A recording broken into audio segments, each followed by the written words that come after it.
하나님의 부르심을 불가항력적 은혜라고도 합니다. 불가항력적이라는 이 말은 인간의 힘으로는 하나님의 부르심을 저항할 수 없다는 겁니다. 거절할 수도 없다는 것, 거부할 수 없다는 걸 말합니다. 압도적인 주의 은혜로 우리를 부르셨기 때문에 어찌할 수 없다는 그 말이 되겠습니다. 그래서 하나님의 부르심은 위대한 부르심이다 라고도 말하겠습니다. 우리를 향하신 하나님의 부르심은 두 가지입니다. 그것은 먼저 구원으로의 부르심입니다. 원래는 죄와 사망의 권세 아래 놓여 그렇게 끝나야 되는데 그 멸망당할 인생들에게 찾아오셔서 구원의 복음을 전하여 거듭나게 하시고 그 물과 성령을 거듭나게 하셔서 하나님의 자녀가 되게 하시고 영원한 나라의 상속자가 되게 하셨다는 것입니다. 그리고 더 나아가서 사역으로의 부르심으로 우리를 이끌고 계십니다. 죄에서 구원하여 하나님의 자녀로 삼으시고 또 하나님 나라의 상속자가 되게 하셨을 뿐만 아니라 하나님의 큰 구원의 그 영광된 일을 위하여 우리를 일꾼으로 사용하신다는 겁니다. 그 부르심의 영광이 있다는 것이죠. 교회를 에클레시아라고 말합니다. 에클레시아라고 하는 그 말의 뜻은 불러냄을 받은 사람들, 부르심을 받은 사람들이라는 그런 뜻을 가지고 있습니다. 그렇게 우리는 하나님의 압도적인 은혜 가운데 불가항력적 은혜로 구원받을 뿐만 아니라 하나님의 일꾼으로 부름받은 소명의 사람이다, 사명자들이다 라고 말씀하고 있는 겁니다. 디모데후서 1장 9절의 말씀 보면 이러합니다. 하나님 우리를 구원하사 거룩하신 소명으로 부르심은 우리의 행위대로 하심이 아니요 오직 자기의 뜻과 영원 전부터 그리스도 예수 안에서 우리에게 주신 은혜대로 하심이라 라고 말씀합니다. 우리를 구원하셨고 또 거룩한 소명으로 부르셨다라고 말씀합니다.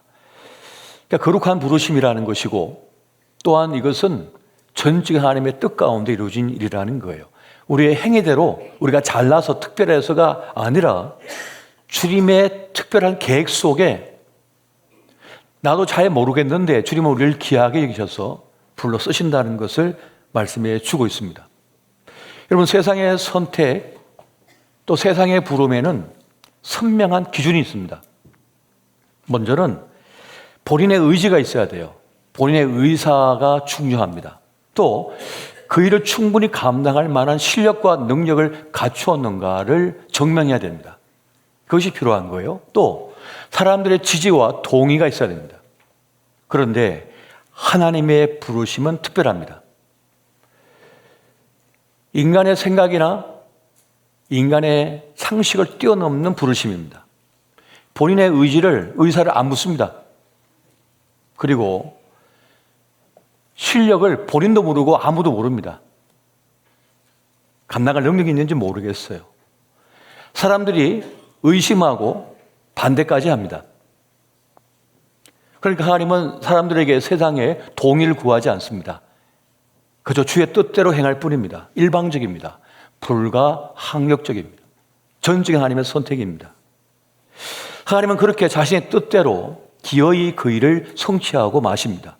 하나님의 때에 하나님의 방식으로 하나님께서 원하시는 사람들을 불러서 그 일을 이루시는 거예요. 그래서 하나님께서 하시는 그 일에 대하여 가타부타 옳으니 그러니 말할 수 없다는 겁니다. 주님의 뜻대로 다 행해 버리시는 거예요. 우리에게 동의를 구하지 않습니다. 의사를 묻지 않습니다. 압도적인 주의 은혜로만 그를 행하실 뿐이라는 거예요. 이사야 46장 10절과 11절 말씀 같이 한번 보겠습니다. 같이 봅니다. 시작. 내가 시초부터 종말을 알리며 아직 이루지 아니한 일을 옛적부터 보이고 이르기를 나의 뜻이 설 것이니 내가 나의 모든 기뻐하는 것을 이루리라 하였노라. 내가 동쪽에서 사나운 날 짐승을 부르며 먼 나라에서 나의 뜻을 이룰 사람을 부를 것이라. 내가 말하였은즉 반드시 이룰 것이요 계획하였은즉 반드시 시행하리라. 아멘. 나의 뜻을 이룰 사람을 불러서 그 일을 이루신다, 성취하신다라고 말씀합니다. 나의 뜻만이 온전히 선다라고 말씀하는 겁니다. 우리는 도무지 알 길이 없습니다. 판단할 수도 없습니다. 그저 주님 앞에 의탁할 뿐이라는 것이죠. 잠언 19장 21절은 이렇게 말씀합니다. 사람의 마음에는 많은 계획이 있어도 오직 여호와의 뜻만이 완전히 서리라. 하나님의 뜻만이 완벽하게, 온전하게 성취된다, 이렇게 말씀합니다. 우리가 많은 계획을 세우고 뜻을 세우지만 안 된답니다. 오직 하나님의 뜻만이 완전하게 성취될 것이다, 그렇게 지금 말씀하고 있는 것입니다. 여러분, 출애굽의 역사는 하나님의 뜻에 의하여 시작되어졌습니다. 하나님의 의지에 의하여, 판단에 의하여, 결정에 의하여 시작되어졌습니다. 어떤 민족에게도 안 물어봤습니다. 이 히브리 민족의 구원을 위하여 하나님은 계획을 세우시고 제일 먼저 하신 일은 하나님의 일을 수행할 사람을 준비시키는 것이었습니다. 그 사람이 바로 모세였습니다. 지금 모세는 잊혀진 존재입니다. 미디안 광야에서 목동으로 40년을 살았습니다. 40년은 애굽의 왕궁에서 살았고 나머지 40년은 광야에서 잊혀진 존재로 목동으로 살았습니다. 이제 나이가 들어서 쓸모없어 보입니다.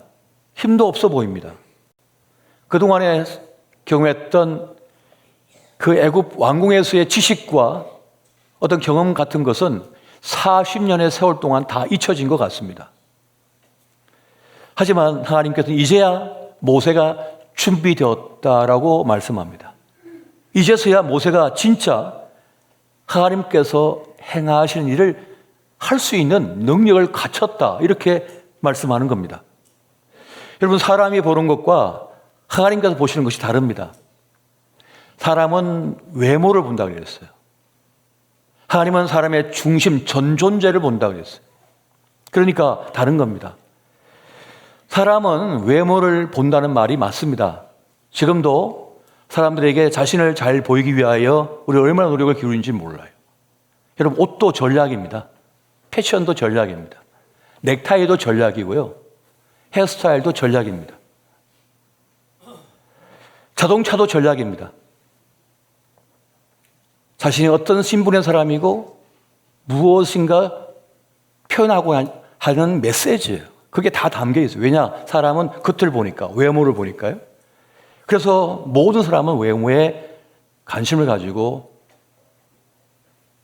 시간을 쏟고 물질을 쏟는 겁니다. 그런데 하나님은 그것뿐만 아니라 더 중요한 그 사람의 중심, 생각, 뜻, 마음, 전 존재를 보신다는 것입니다. 하나님은 모세의 전 존재를 깊이 보셨습니다. 하나님은 조용하게 모세를 준비시켰습니다. 바로의 칼날과 나일강의 위협에서 그를 건져내어서 광야에서 지내도록 했습니다. 그래서 애굽 왕궁에서의 40년, 미디안 광야에서 40년, 도합 80년을 준비시킨 거예요. 그리고 드디어 호렙산에서 떨기나무 불꽃 가운데 임하신 하나님 앞에 모세는 서게 되었던 겁니다. 겉보기에는 볼품없고 힘없어 보이는 모세였지만 이젠 전적으로 하나님의 뜻을 따를 수 있는, 순종할 줄 아는 모세가 된 것입니다. 여러분, 영적 리더십 그리고 순전한 믿음은 그냥 만들어지는 게 아닙니다. 연단의 과정을 거쳐야만 변치 않는 단단한 믿음의 사람이 될 수가 있는 겁니다. 한순간에 되는 것은 아니에요. 베드로전서 1장 7절에 보면 이렇게 말씀합니다. 너희 믿음의 확실함은 불로 연단하여도 없어질 금보다 더 귀하여 예수 그리스도께서 나타나실 때에 칭찬과 영광과 존귀를 얻게 할 것이니라. 불로 연단할 금보다, 그 없어지는 금보다 더 강력한, 없어지지 않고 단단한 고귀한 믿음이 주님께서 원하시는 믿음이라고 말씀하는 겁니다. 그 믿음이 있어야만 하나님의 부르심에 온전히 응답하고 그 일을 수행할 수 있다는 것입니다. 사도 바울은 자신의 믿음에 대해서 이렇게 말을 하고 있습니다. 여러분, 빌립보서 4장 11절 12절 말씀을 같이 한번 볼까요? 자, 시작. 내가 궁핍함으로 말하는 것이 아니니라. 어떠한 형편에든지 나는 자족하기를 배웠노니 나는 비천에 처할 줄도 알고 풍부에 처할 줄도 알아. 모든 일 곧 배부름과 배고픔과 풍부와 굴품에도 처할 줄 아는 일체의 비결을 배웠노라. 무슨 말입니까? 모든 것을 받아들일 준비가 되었다는 것을 말씀합니다. 전천후 믿음이 되었다. 모든 상황 속에서 하나님의 뜻을 구하고 하나님을 따를 준비가 되었다는 것을 말씀합니다. 사람들이 칭찬해 줄 때까지만, 박수 쳐줄 때까지만, 인정해 줄 때까지만, 사랑해 줄 때까지만 가는 분들도 있지만 때로는 비방을 당하고 괴롭힘을 당하고 핍박을 당하고 방해를 받아 그럼에도 불구하고 묵묵히 십자가의 무게를 짊어지면서 나가는 이들이 있습니다. 바로 그 믿음을 얘기하고 있는 거예요. 상관이 없다는 겁니다. 이 길은 주님께서 나에게 주신 길이니 나는 그 길을 간다는 거예요. 내 마음이 상하고 내 마음이 아프고 슬프고 때로는 억울한 일을 당하고 폄하를 당하고 비방을 당해도 그냥 묵묵히 주님 맡겨진 십자가를 짊어지고 나아간다는 것입니다. 이 믿음이 될 때라야 하나님의 부르심에 온전히 응답하는 사람이 될 수가 있다는 거예요. 사도 바울의 고백이 있습니다. 여러분, 사도행전 20장 22절부터 25절까지 말씀 우리 같이 한번 볼까요? 자, 시작. 보라, 이제 나는 성령에 매여 예루살렘으로 가는데 거기서 무슨 일을 당할지 알지 못하노라. 오직 성령의 각성에서 내게 증언하여 결받고 환난이 나를 기다린다 하시나 내가 달려갈 길과 주 예수께 받은 사명 곧 하나님의 은혜의 복음을 증언한 일을 마치려 하면 나의 생명조차 조금도 귀한 것으로 여기지 아니하노라. 보라, 내가 여러분 중에 왕래하며 하나님의 나라를 전파하였으나 이제는 여러분이 다 내 얼굴을 다시 보지 못할 줄 아노라. 아멘. 이제 성령의 이끌림을 받아 이끄심을 따라 예루살렘으로 가야 하는데 성령께서 알려주시는 겁니다. 결박과 환난이 기다리고 있다. 생명의 위협을 당하고 이제 마지막 만남이 될 것이다. 죽음이 기다리고 있다는 것이죠. 그럼에도 이유 없다는 겁니다. 하나님의 부르심에 응답하겠다는 겁니다. 나아가겠다는 것을 말씀합니다. 그냥 순종하며 따른다는 거예요. 그것이 내 몫이라고 여기기 때문이라는 것입니다. 우리 주 예수 그리스도께서는 십자가를 짊어지고 골고다 언덕길을 올라 십자가에 못 박히셨습니다. 우리를 구원하기 위해서는 마땅히 가야 할 구원의 제물이 화목제물이 되어야 하기 때문이었습니다. 여러분, 세상은 공짜가 없습니다. 대가가 지불되어야만 한 송이 꽃이 피어질 수 있고 열매를 맺는 거죠. 그냥 되어지는 것은 어떤 것도 없습니다. 부모의 희생과 헌신 가운데 자녀가 아름답게 꽃을 피우는 거죠. 그냥 던져놨다고 되는 게 절대 아니죠. 반드시 대가를 지불해야 된다는 거예요. 이 복음의 역사, 구원의 역사를 위해서는 희생이 필요하다는 겁니다. 헌신이 필요하다는 거예요. 사도 바울은 그것을 알았습니다. 그래서 그 길을 묵묵히 걸어간다는 겁니다.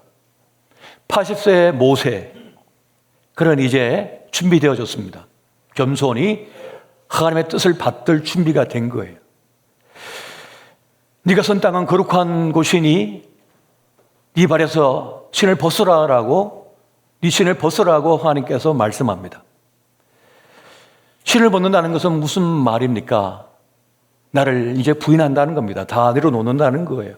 그동안의 경험과 지식과 내 생각, 내 뜻, 내 판단 다 내려놓고 이제 주님만을 따른다는 것을 말씀해 주고 있습니다. 여러분, 하나님의 부르심 앞에 가장 큰 장애물은 교만이 되고 있습니다. 교만하면 하나님의 일을 절대 이룰 수가 없어요. 교만하면 내가 다 판단하다가 일도 사람도 다 판단하다가 내가 실망해 버립니다. 내가 결론 내려버리고 내가 그 일을 끝내려고 해요. 안 돼. 이 길은 안 돼. 하나님께서 시작하셨으면 하나님께서 끝내시는 건데, 성취하시는 건데, 내 생각, 내 판단에 따라서 안 된다고 그러는 거예요. 저 사람 형편없다고 그러는 거예요. 쓸모없다고 그러는 거예요. 어떻게 그 사람을 다 합니까? 그 일을 다 합니까? 자기 몸뚱아리도 다 모르면서. 내가 낳은 자식조차 다 모르면서 어떻게 다른 사람을 다 하냐, 모르잖아요. 근데 교만하면 다 안다고 생각해요. 나 다 알아, 이제. 이 교회 내가 다 알아. 나 김집사 다 알아. 알긴 뭘 합니까? 머리털 다 몇 개인지 세봤어요? 모르면서 뭘 안다고 그러는 거예요. 모르잖아요. 하나님의 큰 구원의 일을 위해서 준비되어야 할 것은 절대 믿음과 절대 순종이라고 하는 겁니다. 하나님에 대한 절대 믿음, 절대 순종이 되어져야만 그 하나님의 뜻을 이룰 수가 있는 거예요.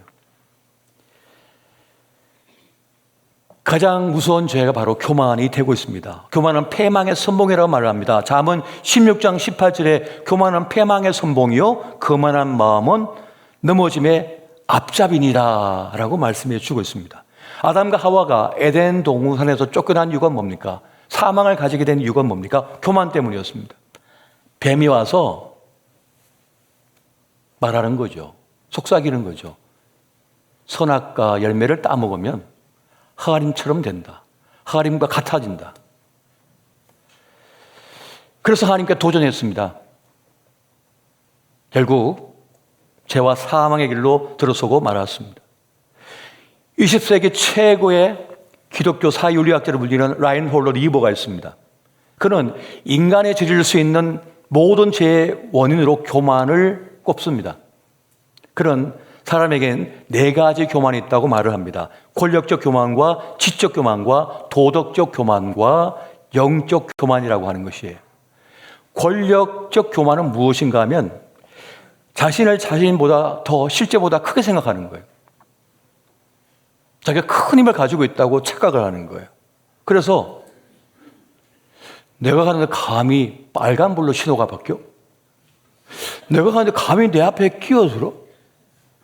내가 가는데 문이 안 열려? 자기가 열면 될 텐데 왜 문이 안 열리냐는 거예요. 이 교만이 있는 거예요. 별로 큰 힘도 없습니다. 큰 힘이 있다고 착각하는 거예요. 여러분, 권력의 정점에 오를수록 사실 힘이 없거든요. 다른 사람 손에 달려있는 겁니다. 그러니까 톡 밀면 벼랑이 떨어질 텐데 뭘. 그 약점이 수없이 많음에도 불구하고 자신은 대단하다고 느끼는 거예요. 자기는 모든 걸 다 피해갈 수 있다고 생각하는 거예요. 오판하는 거죠. 지적 교만이 있습니다. 자신의 생각, 지식, 이 이성적 판단이 최고라고 여기면서 독단에 빠지는 겁니다. 그러니까 다른 사람의 이 충고를 듣지 않는 겁니다. 권면을 듣지 않는 겁니다. 도덕적 교만이 있습니다. 스스로 의롭다고 여기는 거예요. 자신의 판단과 기준으로 다른 사람을 평가해 버립니다. 단정 내려 버립니다. 영적 교만이 있습니다. 영적 교만은 자신의 신앙적 성취나 영적 경험을 절대화하는 거예요. 그러니까 자기 생각이고 하나님의 생각이라는 거예요. 자기 판단이 하나님의 판단이라고 말해버리는 거예요. 그런 교만에 빠진 일이 얼마나 많습니까? 그렇게 사람은 자신의 교만 때문에 파멸의 길로 나아갑니다. 그 교만함 때문에 선을 넘어버립니다. 하지 말아야 될 말을 하고 하지 말아야 될 행동을 해버리는 거죠. 스스로 위험을 자초하고 그것에 발목이 묶여서 빌미가 되어서 망하는 길로 가버립니다. 그러니까 소위 성공했다고 하는 수많은 정치인들, 수많은 인기인들, 연예인들, 유명한 사람들이 그렇게 몰락하는 것을 봅니다. 나는 좀 힘이 있으니까 함부로 말을 해도 돼. 이 사람은 함부로 내가 다뤄도 돼. 착각을 하는 거죠. 인간은 다 연약한 존재이거든요. 연약한 존재입니다. 저는 요즘 우리 충주맨이라고 불렸던 김선태 씨가 이제 공무원 생활을 벗고 이제 유튜버가 돼가지고 활동하는 것을 한번 보았습니다. 개인적으로 아는 사이는 아니지만 저분이 잘 되기를 바랍니다. 그래서 그런 충고를 하고 싶어요. 그런 권면을 드리고 싶어요. 겸손하시라. 교만하면 한순간에 무너져 버리거든요. 국업이었던 그 시절을 다시 생각하면서 겸손함으로 나아간다면 롱런할 것인데 교만해지면 한순간에 무너질 것입니다. 저는 그분이 오래도록 많은 사람이 사랑받기를 원합니다. 오래 보고 싶습니다. 이 예배 방송을 볼 줄 모르겠습니다만은 그런 권면을 드리고 싶은 거예요. 여러분, 많은 사역자들도 교만함으로 무너집니다. 착각을 합니다. 저 하늘에 구름을 막 끌어올 것처럼 착각을 해요. 많은 목회자들이. 그런데 그냥 인간일 뿐이에요. 저도 마찬가지고요. 그냥 인간일 뿐입니다. 하나님의 부르심을 받았을 뿐입니다. 그래서 교회에 중책을 맡은 많은 직분자들은 늘 겸손을 해야 됩니다. 목사도 그렇고 장로님도 그렇고 우리 권사님도 다 마찬가지예요. 겸손함으로 나아갈 수 있어야 됩니다. 교만하면 하나님께서 버리십니다. 아니, 스스로가 무너져 버립니다. 하나님께 절대 순종할 줄 아는 사람, 자신을 낮출 줄 아는 사람만이 죄를 진실되게 감당할 수가 있는 거예요. 주님은 모세에게 네 신을 벗어라 말씀하시면서 사명을 주십니다. 애국으로 가서 히브리 민족을 구원해내라. 내가 너와 함께 할 것이고 앞으로 일어날 일들을 다 말씀해 줍니다. 이미 주님은 다 보고 계시거든요. 그래서 따르기만 하면 되는 거예요. 여러분, 모세는 실패를 경험했고 자신이 얼마나 형편없다고 한 사실을 철저하게 광야 40년을 통하여 깨닫게 되어졌습니다. 그에게 주어졌던 모든 경험들, 사건들, 아픔들, 실수들, 실패들은 또 잊혀짐의 그 많은 시간들, 무명의 시간들은 헛된 것이 아닙니다. 합력하여 선을 이루신 주님께서는 그 모든 것을 모세가 앞으로 영향을 발휘하는 모든 것에 자양분으로 사용하십니다. 그 꽃을 피우기 위한 자양분으로 지난 과거의 슬픔도 아픔도 어둠도 고통도 눈물도 다 쓰시는 거예요. 우리의 과거도 쓸모없는 것이 아님을 명심하시기 바랍니다. 쓸모없지 않습니다. 다 필요하다고 말씀합니다. 헛됨이 되지 않게 만드시는 거예요. 우리 시대에 우리 인생들의 가장 큰 고통이 뭡니까? 허망하다, 헛되다 아닙니까? 헛되고 헛되니, 헛되고 헛되도다 아닙니까? 그런데 주님은 우리의 실패, 좌절, 고통, 아픔, 어둠조차도 헛되게 만들지 않음을 믿으시기 바랍니다. 합력하여 선을 내신 분이기 때문에 그렇습니다. 합력하여 선을 내신 분이기 때문에. 모세를 부르신 하나님은 또한 우리를 부르고 계십니다. 네가 선 자리는 거룩하니 네 신을 벗어라. 맨발로 걸어라. 오직 주님만을 바라보라. 주님을 따르라라고 말씀합니다. 여러분, 고대사의 노예는 종은 신발이 없었습니다. 맨발로 다닙니다. 그리고 귀고리를 찹니다. 난 당신의 종이라고. 당신에게 속한 사람이라고. 주님은 모든 것을 내려놓고 온전히 주님만을 따를 것을 우리에게 말씀해 주고 있는 겁니다. 과거에 묶이지 말고 미래를 두려워하지 말고 하나님 말씀에 절대 순종하여 하나님의 위대한 일에 동참하고 나아가라. 지금은 아무것도 보이지 않지만 하나님의 구원의 큰 역사 속에 내가 지금 한 자리를 감당하고 있다는 것을 말씀해 주고 있는 것입니다. 여러분, 나의 쓸모, 우리의 쓸모는 하나님께서 정하심을 믿으시기 바랍니다. 아멘. 나의 쓸모, 우리의 쓸모 하나님께서 정하시는 거예요. 내가 결정하는 게 아닙니다. 다른 사람의 쓸모도 내가 정하는 게 아닙니다. 하나님께서 정하시는 거예요. 주님께서 뜻하셔서 일하시는 것입니다. 우리 모두의 쓸모는 그렇게 하나님께서 정하시고 지금 우리를 사용하여 주시고 이끌어 가고 계시는 것입니다. 형편없어 보인다고, 쓸데없어 보인다고, 연약해 보인다고, 보잘것이 없어 보인다고 함부로 판단하지 마시기 바랍니다. 만약 그렇게 누군가를 함부로 판단하고 결론 내린다면 그건 하나님께 죄를 범하는 것이 될 것입니다. 여러분, 갈렙은 85세에 이 산지를 내게 주소서 하면서 나아가 그 산지를 점령한 인물이 되었습니다. 요한은 90세에 그 밤모섬에서 환상 중에 요한 계시록을 기록을 했습니다. 하나님께서 그들의 쓸모를 정하시고 사용하고 계셨던 것입니다. 여러분, 시편 71편 18절 말씀을 같이 한번 보겠습니다. 같이 봅니다. 시작. 하나님이여, 내가 늙어 백발이 될 때에도 나를 버리지 마시며 내가 주의 힘을 후대에 전하고 주의 능력을 장래의 모든 사람에게 전하기까지 나를 버리지 마소서. 여러분, 젊음, 체력, 지력, 재력만이 자산이 아닙니다. 그보다 더 큰 자산, 힘은 영적 능력입니다. 하나님 부르심 앞에 자신을 바치고 내어드린 이들의 영적 능력이 있습니다. 그들의 기도는 힘이 있습니다. 하나님의 보좌를 움직이는 힘이 있는 거예요. 하나님의 부르심 앞에 자신의 삶을 바쳐드린 이들은 깊은 영성을 갖고 있어요. 주님과 깊이 연결되어 있다고요. 그들이 손을 들어 주님 앞에 구할 때 하나님은 귀를 기울이시고 응답하시고 함께 하십니다. 믿으시기 바랍니다. 할아버지 할머니의 기도는 역사하는 힘이 큽니다.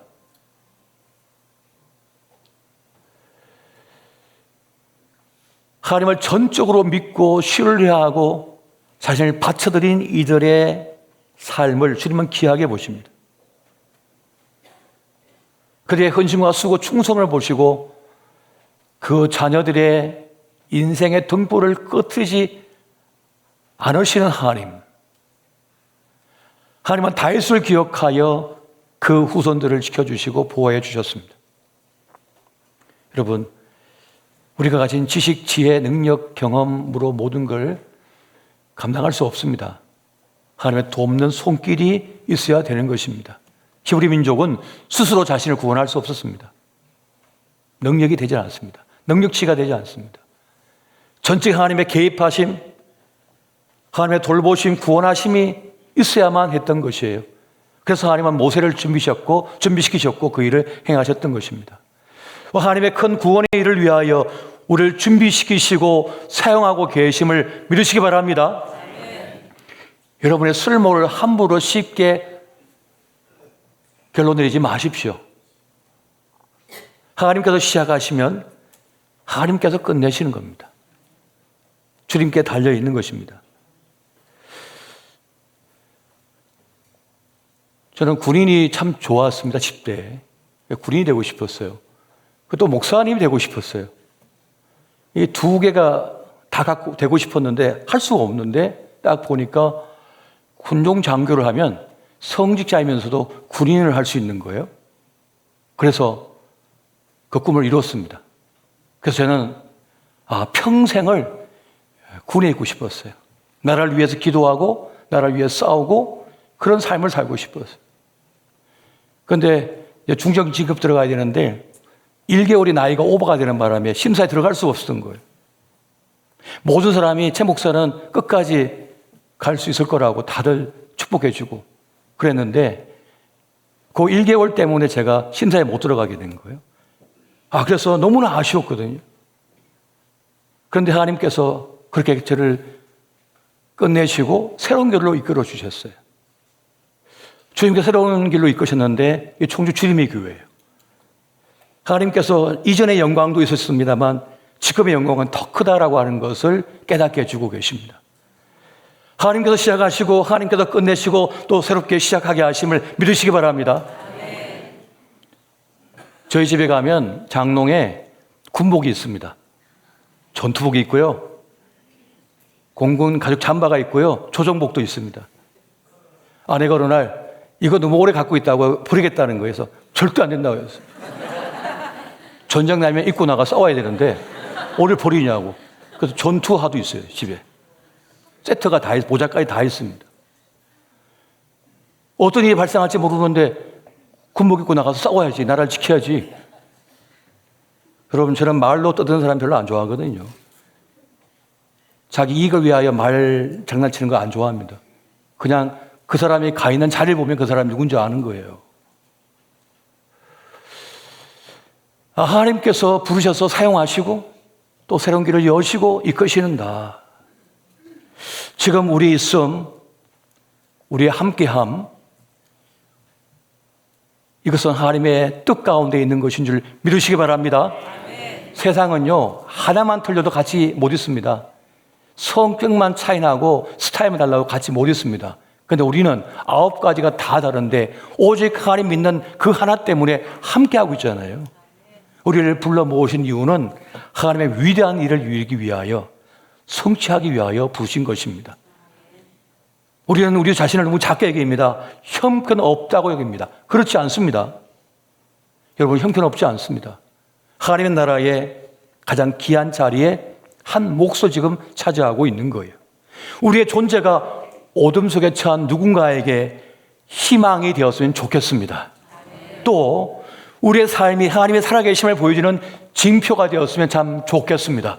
그리고 우리의 사역이 하늘의 빛을 가져오고 하늘 생명을 가져왔으면 좋겠습니다. 당신 믿는 하나님, 나도 믿고 싶습니다.